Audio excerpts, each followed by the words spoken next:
اعوذ باللہ من الشیطان الرجیم بسم اللہ الرحمن الرحیم نحمدہ و نصلی علی رسول الکریم اما بعد۔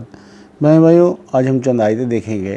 یہ بھی بہت کامن ہے کہ ہم لوگ دیکھتے ہیں معاشرے میں کہ لوگ بغیر علم کے اللہ کے بارے میں، اللہ کی آیتوں کے بارے میں بحث کر رہے ہوتے ہیں، اور جب اللہ کی آیت بتائی جاتی ہے تو لوگ کہتے ہیں نہیں بھائی، ہم جس گھر میں پیدا ہوئے ہیں ہم اسی چیز کو مانیں گے اور اپنے آباء و اجداد کے دین پہ ہی چلیں گے۔ آئیے دیکھیے اس سلسلے میں اللہ کیا کہہ رہے ہیں۔ سورہ بقرہ اس کی 169 نمبر آیت میں اللہ کہتے ہیں انما یامرکم بالسوء والفحشاء وان تقولوا علی اللہ ما لا تعلمون۔ بے شک شیطان کے بارے میں اللہ بتا رہے ہیں، بے شک وہ تمہیں برائی اور فواحش کا حکم دیتا ہے، اور اس کا کہ تم اللہ کے نسبت وہ کچھ کہو جو تم جانتے نہیں ہو۔ مطلب جو اللہ کے بارے میں بغیر دلیل کے کوئی بات کر رہا ہے، اس کا مطلب وہ شیطان کروا رہا ہے، کیونکہ اللہ کہہ رہے ہیں نا کہ اس کا کہ تم اللہ کے نسبت وہ کچھ کہو جو کچھ تم جانتے نہیں۔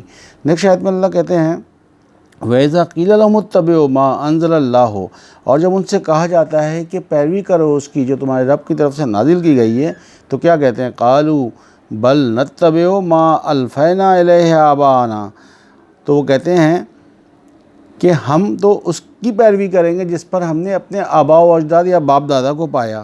آگے اللہ کہتے ہیں اولو کان آباؤہم لا یعقلون شیئا ولا یہتدون، اگرچہ ان کے آباء و اجداد نہ کچھ عقل رکھتے تھے اور نہ ہی ہدایت یافتہ تھے۔ تو ہم نے ہر چیز کی تحقیق کرنی ہے، تصدیق کرنی ہے، اور اللہ کے بارے میں کوئی بات ایسی نہیں کرنی جس کے لیے کوئی دلیل نازل نہیں ہوئی۔ آئیے اسی سے ریلیٹڈ نیکسٹ آیت ایک اس میں اللہ تعالیٰ بتا رہے ہیں کہ حرام قرار دیا ہے۔ مطلب کتنا کامن ہے، اللہ تعالیٰ کہہ رہے ہیں کن چیزوں کو حرام قرار دیا ہے۔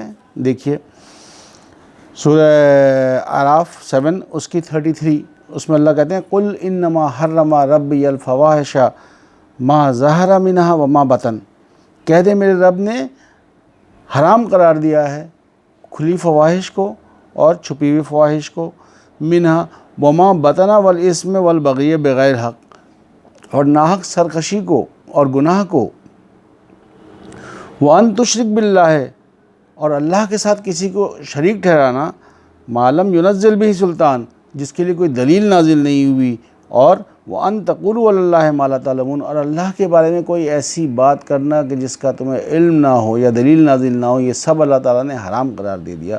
اور کتنا کامن ملے گا ہمیں معاشرے میں۔ آئیے اسی سے ریلیٹڈ دو آیتیں اور دیکھتے ہیں۔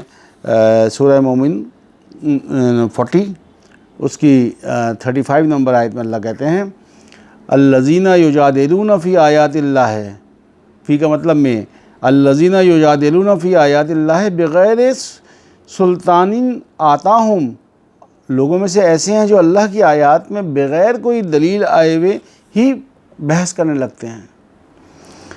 کبر مقتا عند اللہ، اللہ کے نزدیک یہ، اور کبر مقتا عند اللہ و عند الذین آمنوا، اور اللہ کے نزدیک اور ایمان والوں کے نزدیک یہ انتہائی ناپسندیدہ بات ہے کہ ہم اللہ کے بارے میں وہ کچھ کہیں جس کے لیے کوئی دلیل نازل نہیں ہوئی۔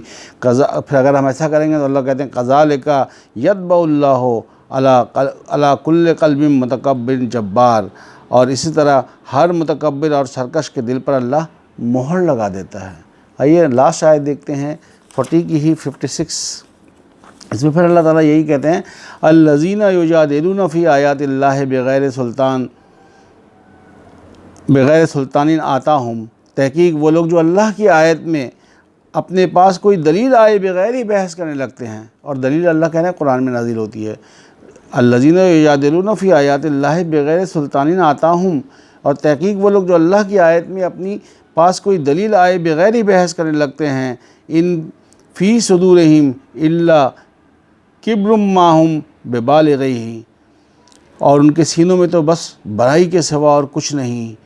فاستعذ باللہ، جس تک وہ پہنچ ہی نہیں پائیں گے پس اللہ کی پناہ مانگ، انہ هو السمیع البصیر، اور بے شک وہ بڑا سننے اور دیکھنے والا ہے۔ تو اللہ تعالیٰ ہمیں توفیق دے کہ ہم قرآن کو پڑھیں سمجھیں۔ اللہ کہہ رہے ہیں افلا یتدبرون القرآن ام علی قلوب اقفالها، لوگ قرآن میں تدبر کیوں نہیں کرتے؟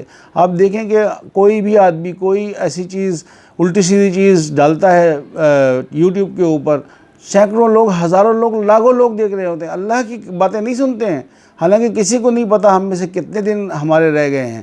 تو یہی ریکویسٹ ہے کہ اس کو صرف لائک یا سبسکرائب نہ کریں بلکہ سنیں.